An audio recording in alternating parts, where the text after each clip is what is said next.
So, hello everybody and welcome. Yes, welcome back here at BSN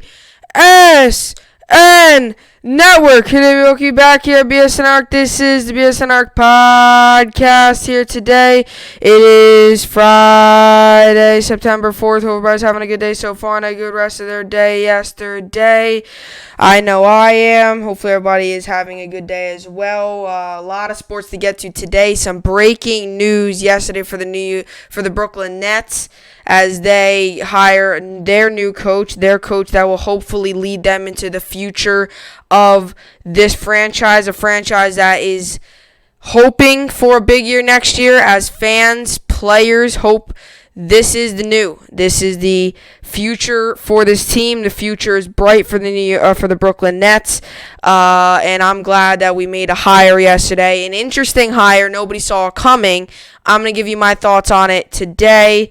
Hopefully everybody's having a good day so far. Today is Friday. One more day. We'll finish up today, and then it's the weekend, obviously Labor Day weekend, so everybody is off on Monday, although I will still be doing a pod on Monday. But yeah, final 3 day of the weekend of the year until it kind of gets back into the grind of no summer and, back at, just doing your regular everyday thing, which stinks, but this is kind of the final hoorah. So it starts today, tomorrow, Sunday, and then Monday, and then Tuesday is the farewell to summer.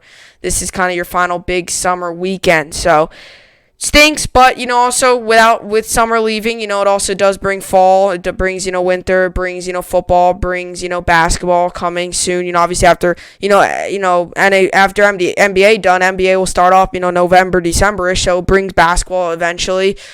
So football does start. That is one big thing. Everybody's talking about it. We're just 6 days away from the football season. That's exciting. I don't know if that's even exciting is an understatement. I'm very, very, very excited to see that football season's underway. Gonna start a season unlike any other. Will be starting up soon. So that's gonna be a lot of fun to watch. But with all that being said, these are the topics for today's podcast. So Steve Nash is the Nets' new head coach. Now, this is an interesting move. I will give you my opinion on it. I think Steve Nash was a good. I think this hire is interesting. Is what I'm going to tell you. I like it, but I do think it is interesting. I will tell you why I like it. I'll tell you why I did not see it coming. I think the whole NBA world was shocked, and we're just going to kind of leave it at that. So, we'll talk about that. Then we have Adrian Peterson, Redskins, and the NFL. Adrian Peterson gets cut. Adrian Peterson gets cut, released, is done. He's not going to play with the Redskins no more. Redskins, Washington football team, whatever you want to call them. Whatever you want to call them, that is the deal with them. So he's done with them, and obviously, it should be interesting to see what happens. It's really going to be interesting to see what happens, where he goes, what his next step of his future could be. Who knows? Could this be the end of his career? A lot of questions loom around Adrian Peterson. We'll talk about that. Then we have Yankees, Mets, Islanders, and college football season is back. Yesterday was the first college FBS game. This weekend we got a couple good FBS games. We got SMU, who was a top 25 team last season. We got Memphis, who was a top 15 team, I think. We got Memphis, SMU, college game day starting up tomorrow. A lot of fun, exciting. We're going to talk about the college football games later on in the podcast, give you some of my predictions. And like I said, college football, another year. It's a year unlike any other. Nobody expected the 151st year of college football to be like this, but it is what it is. We have college football. It's football in general. Should be exciting to watch. So with all that being said, this is the BSN Arc podcast, and let's get right into it. So Steve Nash signs 4-year contract to become coach of the Brooklyn Nets. Jack Vaughn will stay as assistant. So the Brooklyn Nets, let's just say they shocked the NBA world yesterday by taking Steve. Let's just say the Nets shocked the NBA world yesterday by taking Steve Nash, and I don't think that's not an understatement. Nobody saw this move coming. If you would have told me 3 days ago the Nets were going to take Steve Nash as head coach, I would have thought you were outrageously crazy. I would have thought that you there was something wrong with you. Nobody saw this move coming. I don't even think anybody in the Nets organization saw this move coming except Sean Marks, who said all along he was quietly taking Steve Nash. Now, you have to know Steve Nash did get Kyrie's and KD's approval. That's how the NBA works, right? You're not going to get, that's how the NBA works. KD and Kyrie chose their coach. Steve Nash, Sean Marks went up to KD and Kyrie and said, hey, we're going to take Steve Nash. Is that okay with you? And they all said yes, and they went on with it. So don't you worry. KD and Kyrie did have some stuff to say, I'm sure, and with involved in all this. So Steve Nash, if you don't know who he is, kind of just a quick rundown. He is a Hall of Famer, one of the best shooters of all time.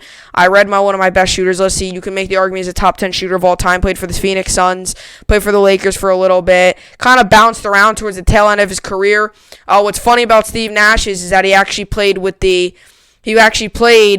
twice against KD and Kyrie. He played once against KD when KD was on the Supersonics, I think actually in his rookie year when Nash was playing still. I think when Nash was playing, KD played against him, and then Kyrie also played against Nash when he was on the Lakers as well, and Kyrie was on the Cavs. So they've played against each other, and that's what's funny about sports is, it is really kind of funny. It really is funny. It is funny. Even, for example, Joe Girardi. Let's put Joe Girardi, for example. A former Yankees manager, now is the Phillies manager. He played with Derek Jeter and all them. He played with Derek Jeter. And then he played with Derek Jeter. He was the catcher when they were together. Derek Jeter was obviously shortstop. Derek Jeter was in like his second or third year, and he played with Derek Jeter. Sure enough, Joe Girardi ended up coaching Derek Jeter. It kind of comes full circle. That's a lot of times you see happen in sports. Same thing, and Derek Jeter was still on the Yankees, right? Same thing with now. KD and Kyrie both played against Steve Nash, and now Steve Nash is their head coach. So it is kind of funny when you see that happen in sports. You see it a ton. You see it all the time. It's actually not that rare. It's very common where you'll see a guy either be a teammate with a player, then 5-10 years later he'll be the head coach of that team. Or in this case, play against them 5-10 years later, be like, oh, I'm coaching these guys now. It's kind of funny, and it's actually kind of cool because it comes around, right? You could be rivals. You could hate each other. Not that KD and Kyrie hated Nash, but I mean they only played against each other, I think, once. No rivalry there. But you could hate each other even, and then 5 years later, all of a sudden you're close because that's your head coach and you're still playing, right? So it's kind of is funny. But Steve Nash, here's my thing with this hire. Nobody in the NBA world saw this hire coming, and you can't even tell me. You can't even sit here and say, "Oh, I knew Nash was going to the Brooklyn Nets." No way. No way. Nobody saw this move coming. The smartest NBA insiders, smartest NBA reporters, smartest NBA people that cover the game of the NBA did not see this move coming. I didn't even know Steve Nash was a candidate for a coach. Here we thought as Nets fans, Ty Lue, possibly Greg Popovich. Okay, all right, we're moving along. Maybe Jack Vaughn again because he did such a good job with us in the bubble and a couple of the games before everything got shut down due to the virus. Jack Vaughn did so well with us. He got a couple key upsets. We beat the Bucks.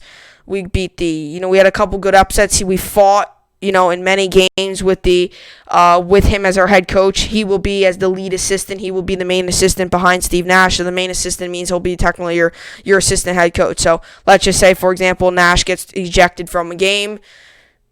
Jack Vaughn will take over. Nash gets fired 3 seasons in. Vaughn will take over, right? So he will be the lead assistant behind him. So Nash and Vaughn will be lead assistant. So Vaughn's going to be his lead assistant. He will be still staying with the Brooklyn Nets. He showed himself very well. But nobody saw this move coming. And that's what I really want to get to, is nobody saw this move coming. If you told me, I knew Steve Nash was going to be the Brooklyn Nets head coach, good for you. Good for you. I don't believe anybody right now that says, I predicted Nash to be head coach. Because nobody, even the smartest people that are in the NBA, even ask players. They were probably like, no way, I did not think Steve Nash would have been head coach. I seriously thought it was going to be Ty Lue or Greg Popovich. I don't think it was going to be Vaughn. You just don't see that too often where an interim head coach then takes over. What I really thought was going to happen to Jack Vaughn was he was actually going to take over another job with another team. That Bulls position was open. Very similar situation regarding the Nets. The Bulls, couple good players, Zach LaVine, Kobe White, couple good players here and there. But other than that, nothing special. Same thing, Lauri Markkanen, right? Couple good players here and there. Jacques Vaughn, if he went over to play with the Bulls, similar situation, I believe he could have been successful there. As for the Nets, a couple good players, right? You had Dinwiddie, you had LeVert, you had Allen, and then the rest of the team was Chioza, Musa, Dante Hall, nothing crazy, Tyler Johnson's, nothing special, right? So I honestly thought that was going to be the deal with Jacques Vaughn. No way did you tell me, if you would have told me Steve Nash would have been the head coach, no way I would have believed you. Now, let me get this straight, okay? I do like the move for the Brooklyn Nets going to get Steve Nash. And that might surprise a lot of you. It might surprise you. But I like the move of the Brooklyn Nets going to get Steve Nash. Here's why. I like when former players coach any sport. Basketball, baseball, hockey, in this case NBA. Or basketball, baseball, hockey, NFL. This case we're talking about basketball, NBA. I like when coaches are former players and they go ahead and coach the game. And this isn't no former player. This isn't a guy that played, 7 years in the league, was an average, putting up 5 points a game, bounced around from G League to regular league.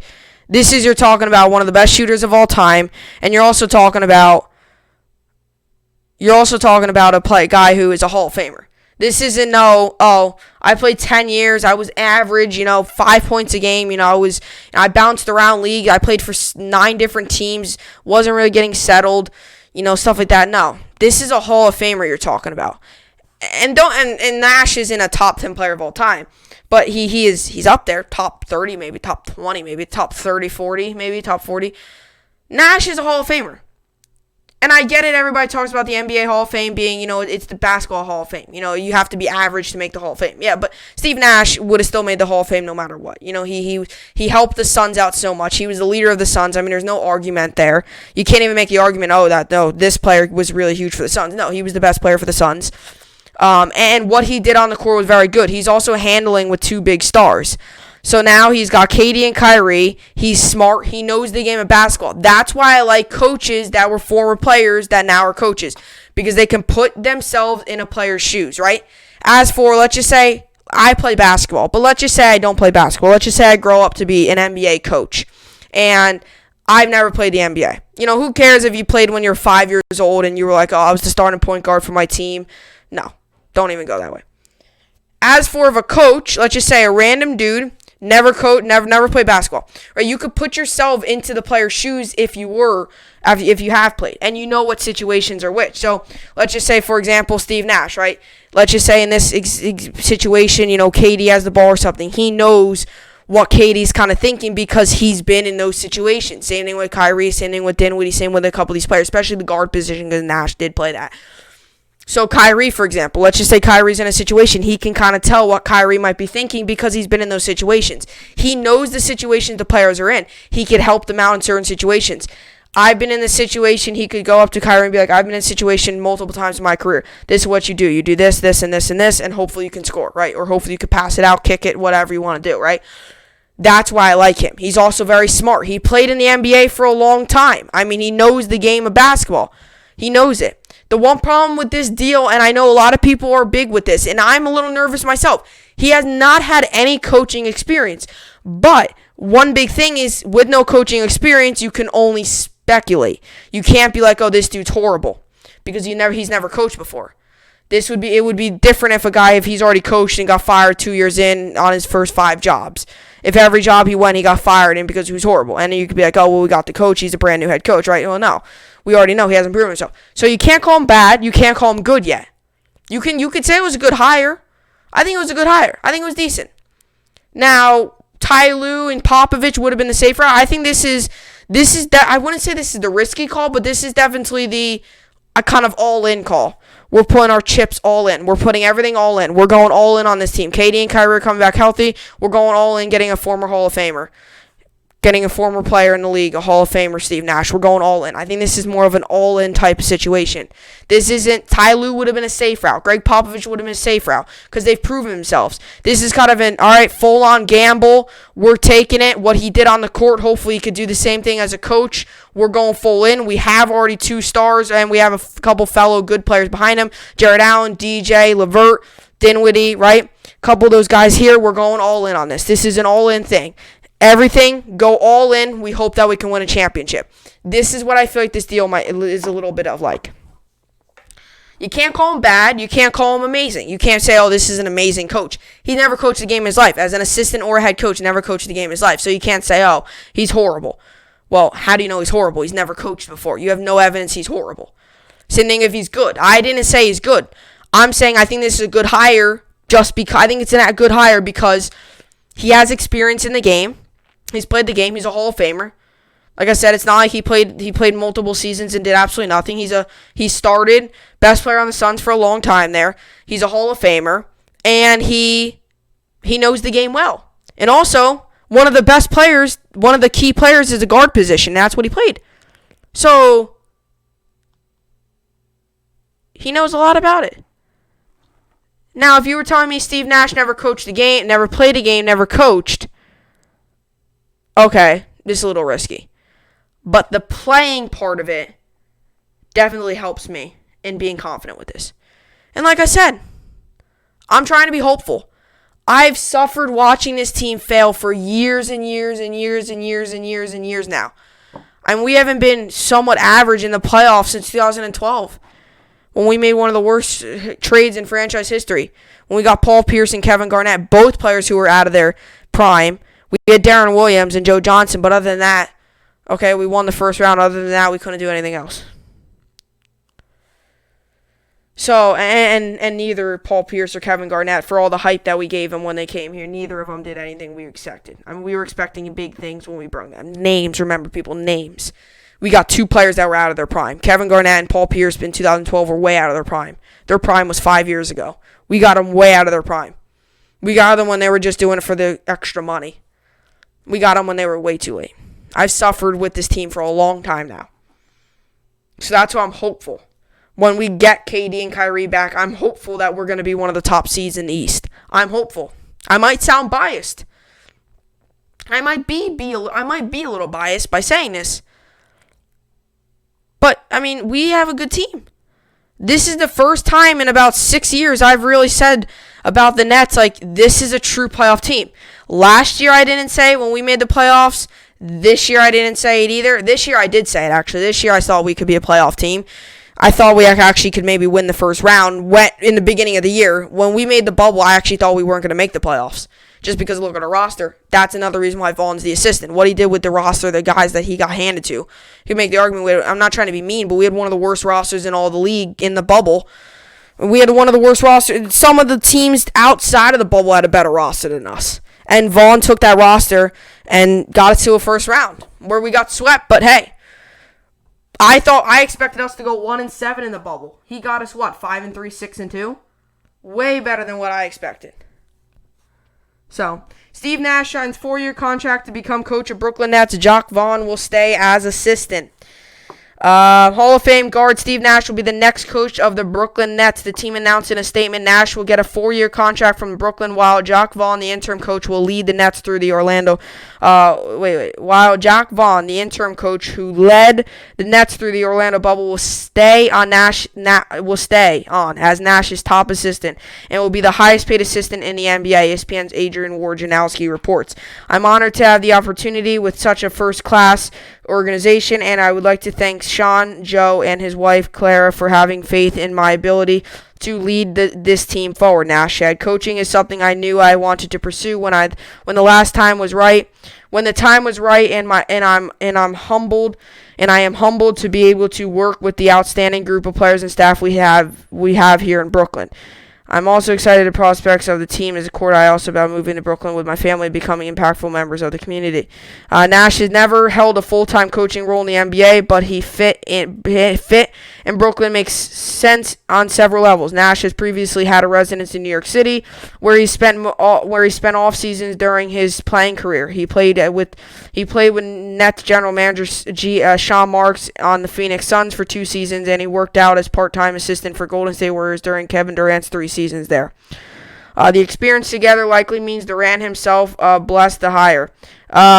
While Brooklyn likely considered a number of factors in finding their new coach, the approval of their superstars was almost certainly one of them. Rumors of tension between Durant, Kyrie Irving, and former coach Kenny Atkinson swirled after he was fired, and the one possible point of friction in the lineup status of DeAndre Jordan was addressed immediately after Atkinson left. Jordan, who was close to both Irving and Durant, came off the bench under Atkinson. Vaughn's first act as interim head coach of the Nets was to move him into the starting lineup over the younger Jared Allen. How Nash continues to navigate the mini-field of appeasing superstars while still coaching them will be one of the most important storylines of his debut season. The Nets and Durant are presumably returning healthy, and a number of trade assets to seek out a third superstar will be among the favorites to win Eastern Conference next season. While Nash is a somewhat unusual hire, there is notable recent precedent of a first-time coach finding immediate success with a ready-made contender. Nash worked for Steve Kerr with the Warriors, who took over in Golden State with no coaching experience and won a championship in his first season. The Nets went down a somewhat similar path in 2012, albeit with different results, when they hired Jason Kidd, fresh off his retirement as a player, to be their head coach. Like Nash, Kidd took over a veteran roster with championship aspirations. Brooklyn is obviously hoping for different results this time around. Clearly, Brooklyn wanted to make a splash with this hire, and now they've done so. So,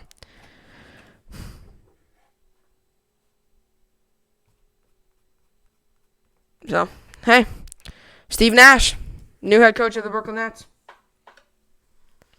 I saw this one coming. I think this was actually a good move. I think this is a good move. I give it a B plus A. I give it an A. I know that might be a little biased, but I do really believe I do see the future in this team with Nash as head coach. That's another thing. Also, I read in the article, was Jason Kidd. When he came on and led us to the playoffs, he was no joke. He led us to the playoffs. I've always said Jason Kidd was a pretty good head coach. Even though he had a little bit of a rough ending with us. Also, because look at the roster he was handed to. But let me just read through some of Steve Nash's stuff. And this is as a player. So, player and coach is completely different. But, he has experience in the sport, and I'm going to read this to you now. I mean, he has experience. This isn't no-name guy that, never...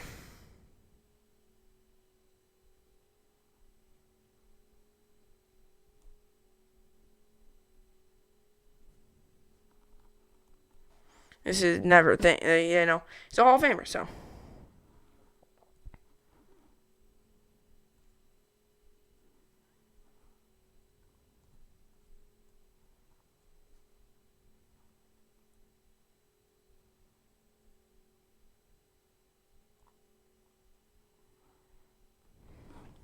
So, here are just some of the highlights and awards from what he did. He was a two-time MVP, 8-time also, 3-time NBA All-First Team, 2-time All-NBA Second Team, 2-time NBA All-NBA Third Team, NBA Assist Leader, 5-time NBA Assist Leader, 4-time 50-40-90 Club. That's kind of his awards. Some other awards, but other than that, he's a 2-time NBA champion as a consultant, 14.3 points per game, 3 rebounds, and an 8.5 assists per game. So, he played well. He's been able to be a good player, but I think I hope that he could be a good head coach. To say the very least, I hope that he could be a good head coach for the Nets. And I just hope that he can bring us a championship. I know that's a lot. Championship is a word. People say championship. It's easier said than done. Hey, coach, can you give us a championship? Very difficult to win a championship. And I think that is just going to be it's going to be very interesting. I think you'll get to see how this team next year is going to do based on what we do in the first month of the season. If we're sitting at first month of the season, 10-5, 10-4, maybe 10-3, 7-6. If we're sitting at first month of the season 7-6, things are going to get interesting. If we're sitting first month of the season 9-3, all right, you got things rolling, right? I think that's going to be a big key. First month of the season, I think will be a big key to see. Not even how Nash is doing, just how this whole team's doing. I think that will be the big key.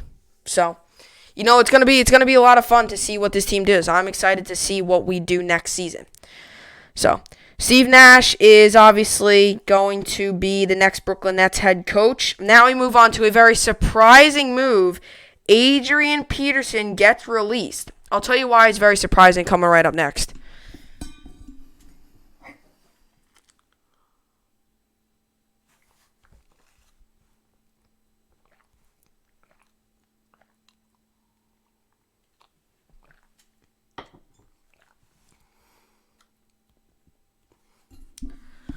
All right, so Adrian Peterson is in an interesting position. So if you don't know who Adrian Peterson is, he's a running back for the Washington Redskins. Washington football team releases veteran running back Adrian Peterson. He's a running back for what used to be the Washington Redskins. Now it's a Washington football team. Whatever. If I call them the Redskins, I call them Redskins. It is what it is. I personally am always going to go by the Redskins, but, I think the football team's a pretty lame name. I will personally call them the Redskins. I will personally call them the Redskins. I'm just how I am. I'm not going to sit here and call them. I mean, I will, but I'll sometimes call them, but the football team. Like it's very broad, like a Washington football team. Especially if I say he played for the football team, sometimes you're not going to get me. So if I call them the Redskins, I call them the Redskins.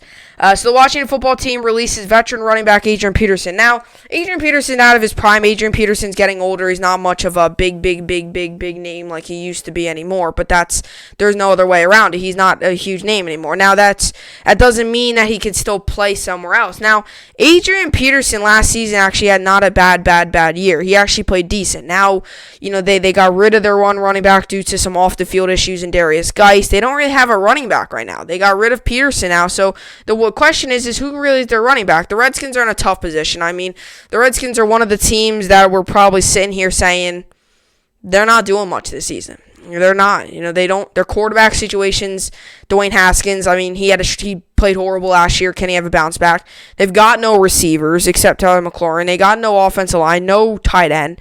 Their defense is nothing. I mean, you can make the argument they got one of the worst rosters in all the NFL. And releasing Adrian Peterson isn't really helpful. Now, don't get me wrong. Adrian Peterson is old and out of his prime. He's not like he was with the Minnesota Vikings or even, a couple years before this. Even he played decent with the Saints. He's nothing like he used to be. He joined the Redskins kind of as an older player, although he hasn't actually played horrible with the Washington Redskins. Now, what interests me is they don't have a running back. Like, I don't really know what their running back is right now. And the Redskins in the draft spent it on Chase Young. Besides Chase Young, their defense isn't anything special. Chase Young, we don't even know if he's going to be good. You can't say, they have Chase Young and just call it a day. Well, you have to see how Chase Young does. You could call him Chase Young all day long. You have to see how he does. I think Chase Young's going to have a very good career. I mean, I'm not lying when I say that. I think Chase Young could very well have a very successful career. Now, as with the Washington football team, in regards to the running back situation or offense, you can make the argument they have one of the worst offenses in the league.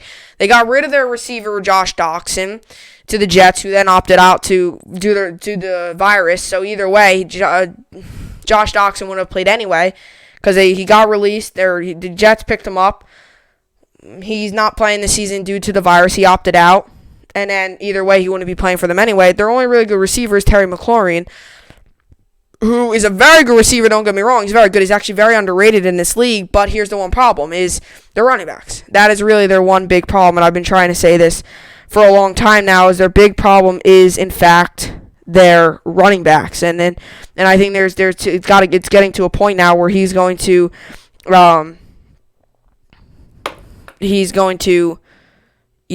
have to find a running back.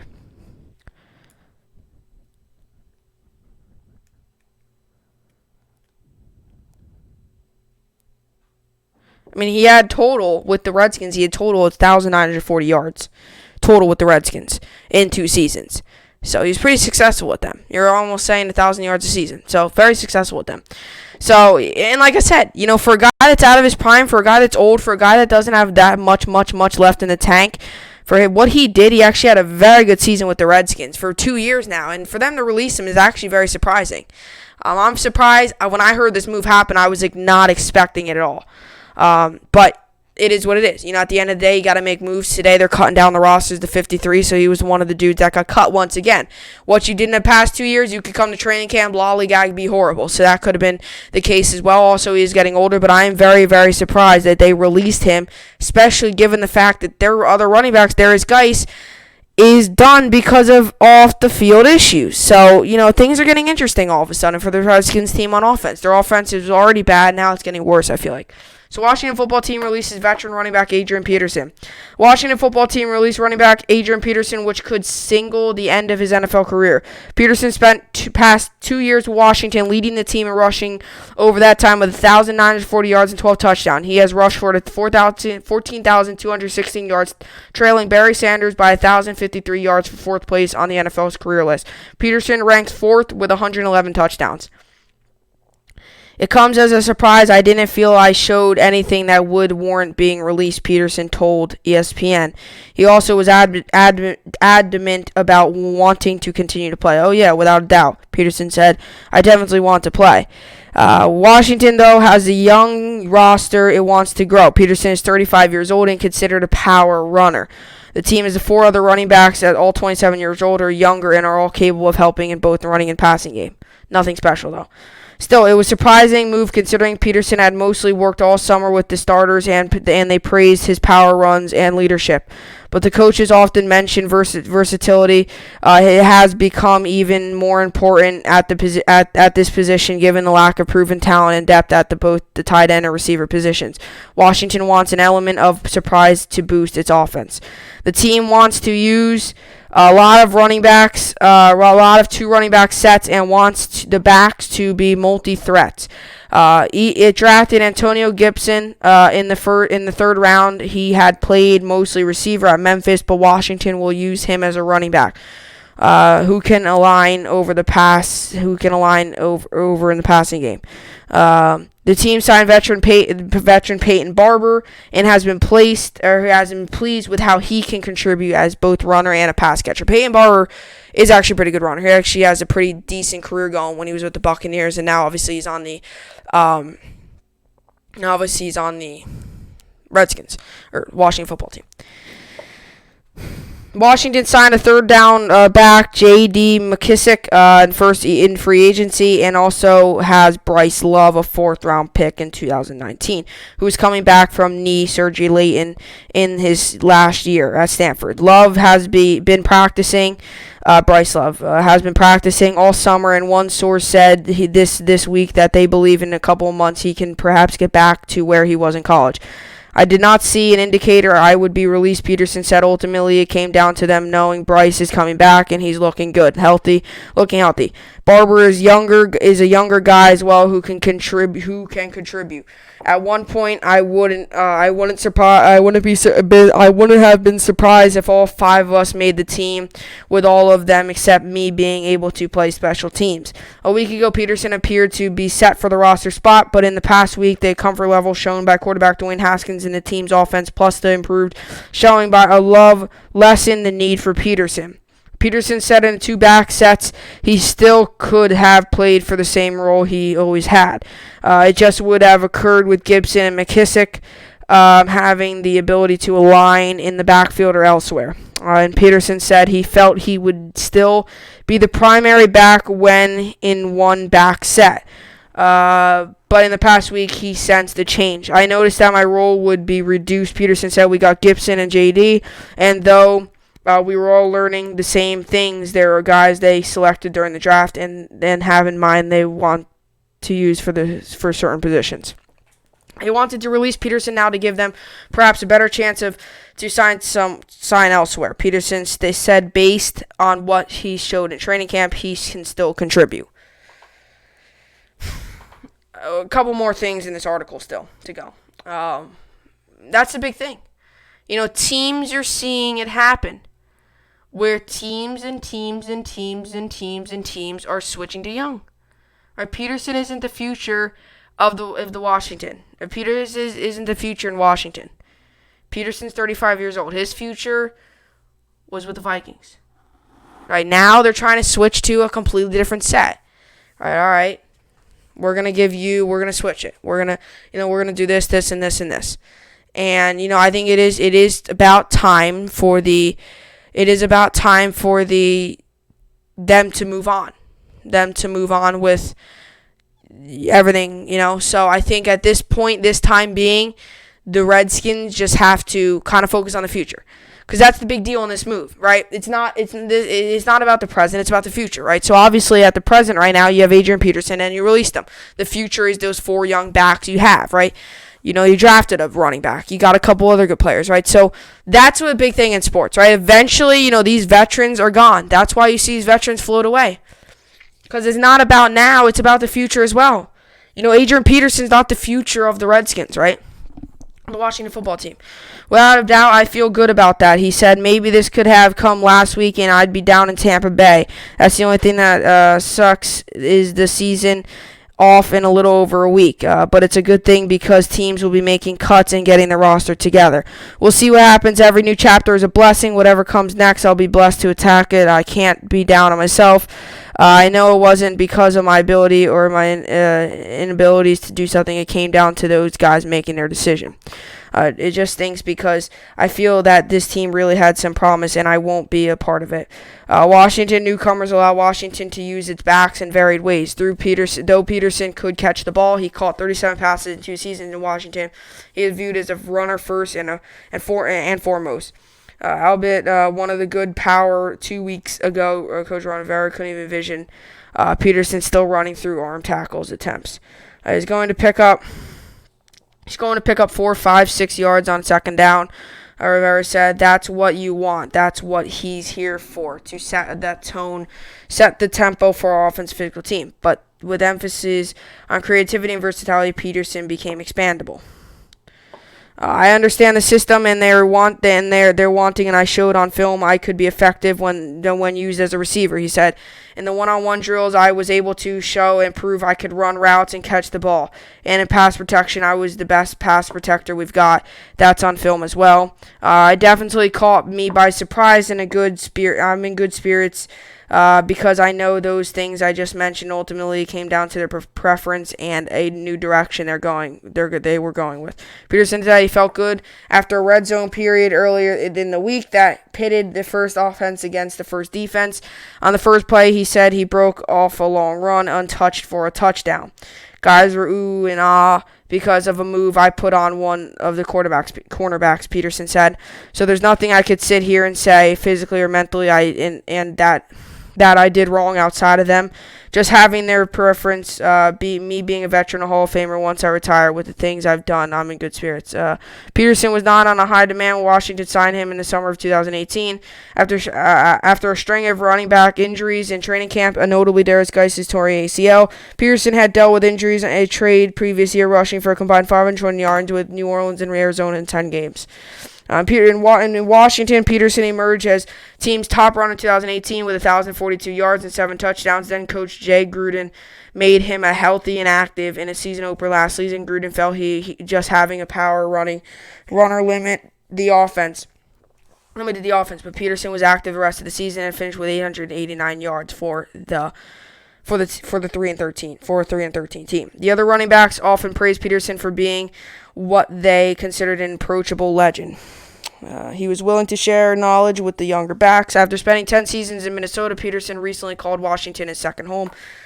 He said he liked how fans embraced him. God willing, it will be 5 more years, he said. So,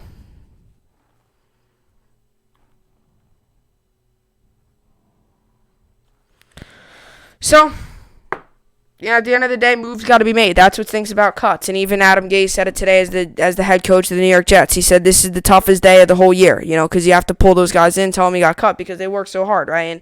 And that's the one thing that stinks with cuts. I mean, it ain't something. It's not fun. You get cut. It's not like, oh yes, I got cut, great. No, that's not fun. But obviously, I think it's Adrian Peterson, I think will get picked up somewhere. It's funny how he said with the Buccaneers thing. Everybody wants to be with the Buccaneers. The nice weather. Everybody wants to be with the Buccaneers. Kind of crazy. Everybody wants to be with the Buccaneers. I think it's also just Brady, Gronk, and the weather. Brady, Gronk, Godwin, Evans, Fournette, weather. Weather is a big part of it, I'm pretty sure. That's why Brady went down there. To get a nice house. the weather. He's not up in cold New England where it snows every 5 days. That's why players are down in, that's why he's big into, going down there. What time are we at? 39. That's why he's not big in going down there. But this is definitely an interesting move. Now, the Redskins, are they going to be a Super Bowl contender? No. Are they going to win a Super Bowl? Probably not. I mean, you saw yesterday on the chart with, all the odds, their odds were very, very low. They did not have very good odds to make a Super Bowl run or make even a run to win their division. They have the Cowboys, Eagles, Giants standing in front of them. So I do not foresee the Redskins doing much this season, and it's tough for Adrian Peterson. You read it in here. He expected himself. And if you would have told me 3 days ago Adrian Peterson would have been done, I would have thought you were crazy. I do think he'll get picked up by another team. I don't know who. I don't know when. But things are going to get interesting. You just got to keep working, I guess. So, anyway, now we move on to the Yankees. Yankees frustrating loss yesterday. Frustrating loss. Yankees lose once again. And now we move to 20-16 on the season. We have a doubleheader today against the Orioles, one at 5:05 p.m. Eastern Standard Time and the other one at 8:05 p.m. Eastern Standard Time. Frustrating loss for the New York Yankees. Frustrating loss for me as a fan.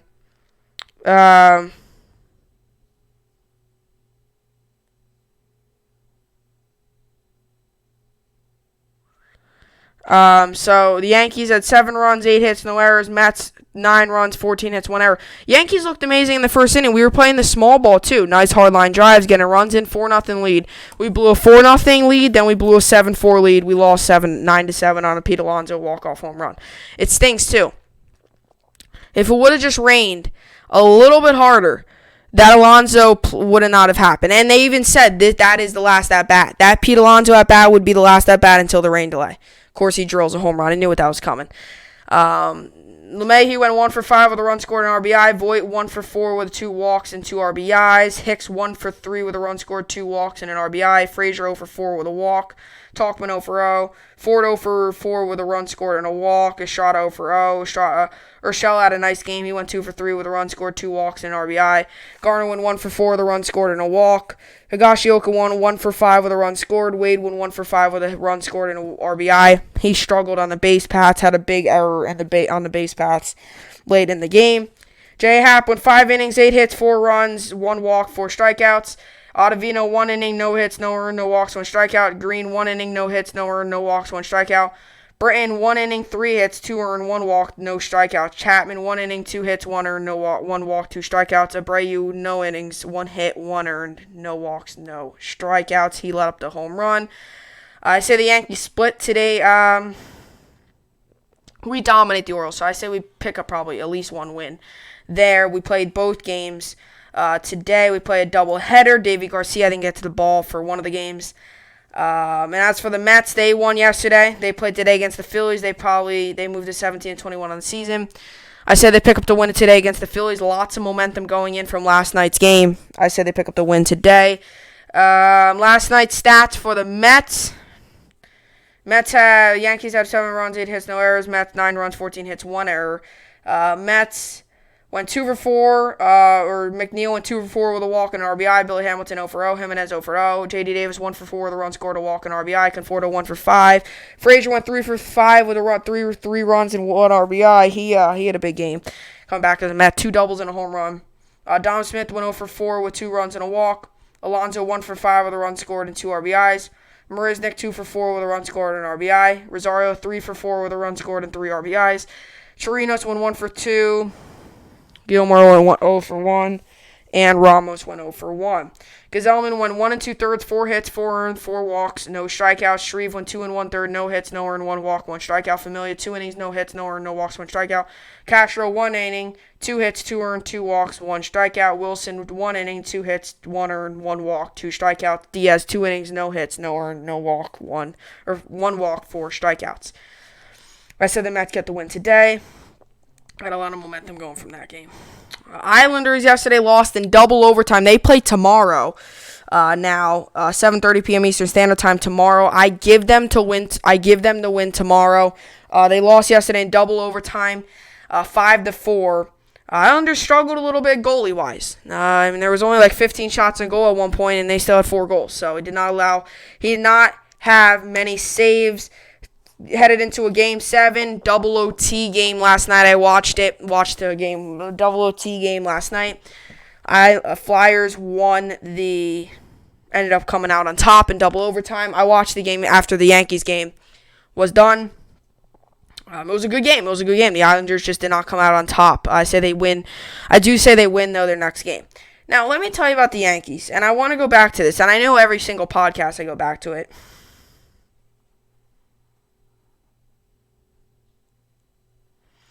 The Yankees, once again, have only 8 hits. And we still have 7 runs, though. Yankees are struggling. There's no other way around it. The Yankees are struggling. This is a Yankees team that we're just not expected to see. This is a team, if you would have told me the Yankees would have been sitting here right now after our 8-1 start at 20-16, almost to the point where we don't even have a shot at winning the AL East, I would have thought you were crazy as well. This is a team now who was dominating at the beginning of the season, almost seemed unstoppable at times. And we are now sitting 5 games out, 4 in the loss column, 6 in the win column against the Tampa Bay Rays. And we're tied with the Blue Jays now for second place. This is a team that our season has completely switched on us. Since that 8-1 start, we are now 12-15. Since that. So it's bad. It's actually getting to the point where the Orioles are only 4 games behind us. The Orioles sweep us this series. Things are getting interesting. Things are getting interesting. And we're lucky that more than half the league makes the playoffs. 16 teams make the playoffs. So that's half the league. You're lucky. It's crazy. So now let's move into some of the college football games.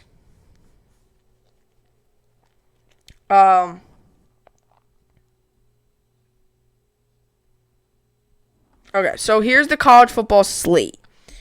So let's see. Okay, so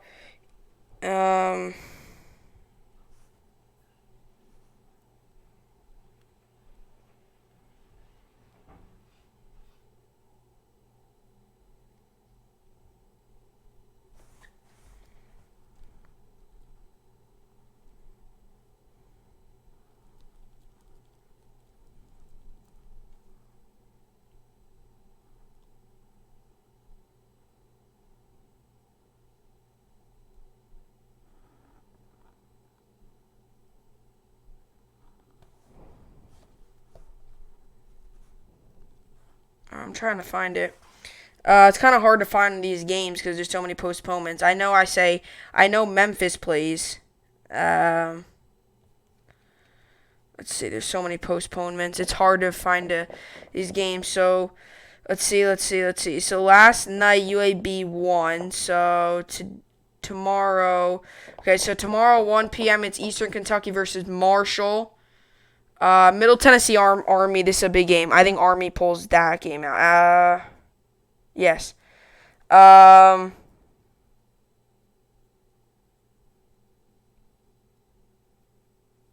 SMU Texas State, this is another big game. I give SMU this win. SMU finished last season on a high note, and I say they do the same thing tomorrow. They get the win there as well.